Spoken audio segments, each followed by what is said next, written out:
आता इथे बऱ्याचशा आमच्या माता आहेत, तुम्हाला माहिती असेल की दळण करता करता किंवा शेतामध्ये गेल्यावर खुरपता खुरपता किती लोकांनी माती खाल्ल्या खाल्ले का नाही खाल्ले का नाही माईसोबत खाल्ली आहे.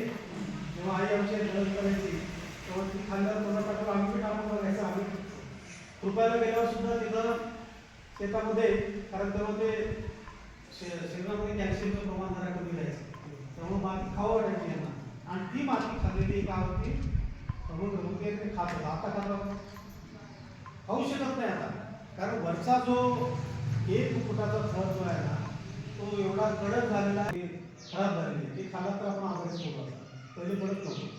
पहिले मातीमध्ये जीवजंतू होते, चांगले जीवजंतू होते, ते आपल्याला काही करत नव्हते. आपल्याला जास्त खात नव्हते, एकदम खडे वगैरे टाकत होते असं नाही आहे. जास्तीत जास्त रेग्युलर स्त्रिया जास्त खात होत्या, त्यांना त्याचे आरोग्य आपलं सुद्धा सुधारायचं. आता बघा प्रत्येक गावामध्ये जे ऐकलं नाही, जे आपण पूर्वी म्हणायचो कुठंतरी 50 कोसावर एखादी कॅन्सर झालेला पेशंट ऐकायचा आपण पाहुण्यारावळ्यामध्ये. काय झाले त्यांना म्हणलं तर ते कॅन्सर झाले. खेड्यातले लोक त्याला कॅन्सर म्हणत होते. कॅन्सर ते आता झालं म्हटलं की समजा ते कॅन्सर झाला माणूस, त्याला कॅन्सर म्हणत नव्हते, म्हणजे ते माणूस वाचत नव्हता. पण आता काय झालंय, गावाकडे 2-4 पेशंट कॅन्सरचे विचार आणि जमिनीमध्ये आहे. म्हणून आपल्याला त्याच्यामध्ये जायचं आहे. तर आता करत असताना काय करायचं म्हणून, तर त्या जमिनीमध्ये आता आमच्या शास्त्रीय भाषेमध्ये तपासणी केल्यानंतर कार्बन म्हणून एक हे असतं, त्याच्यामध्ये कार्बनचं प्रमाण हे 1% वर पाहिजे. आपल्या जमिनीमध्ये 0.25-0.30च्या दरम्यान आहे, म्हणजे एवढं खाली झालेलं आहे.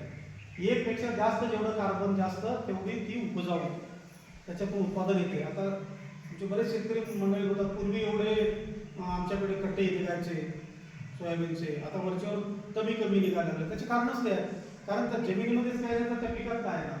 म्हणून आपल्याला तेवढ्या मोठ्या प्रमाणात आपण सेंद्रिय खत तयार करू शकत नाही, शेणखत तयार करू शकत नाही.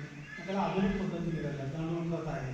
म्हणजे एक आपला 4x10चा खड्डा केला, त्याच्यामध्ये आपण कुजलेलं अर्ध कुजलेलं जर जनावरांनी वगैरे खाऊन टाकलेलं असतं ना दावणीमध्ये, ते त्याच्यात टाकलं आणि मध्ये शेण टाकलं तर त्याच्यामध्ये 2 महिन्यामध्ये खत होते चांगलं.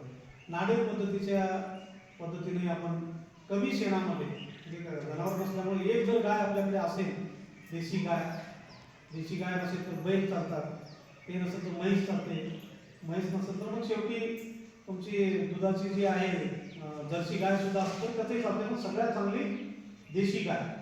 देशी गायचं जर शेण आणि गोमूत्र